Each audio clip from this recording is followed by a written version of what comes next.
Comme toute nouvelle expérimentation, même après d'énormes préparations, les lacunes et critiques ne feront pas exception.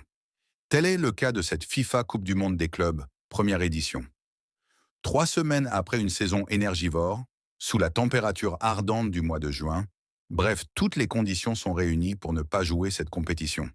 Mais vu que les droits TV l'exigent, et que l'argent a plus d'enjeux que l'humain, eh ben ça donne ce que ça a donné. Toutes les grandes équipes étaient au rendez-vous, sauf le Barça et Liverpool. Aujourd'hui, au moment où ça joue la finale de la compétition, ces deux équipes entament déjà leur pré-saison. Quel gros avantage pour eux. Sinon, pas mal de bons matchs ont eu lieu tout comme des mauvais moments. On pense tout de suite la fracture malheureuse de Moussiala. Déjà revenu de blessure, il repart encore pour 4 à 5 mois. Force à lui. Par ailleurs, ceci n'est qu'un euphémisme face à la disparition tragique du Portugais Diego Jota, 28 ans, joueur de Liverpool dans un accident de voiture. Paix à son âme et beaucoup de soutien à la famille. Pas mal de joueurs ont fait sa célébration pour lui rendre hommage. C'est aussi ça la beauté du football.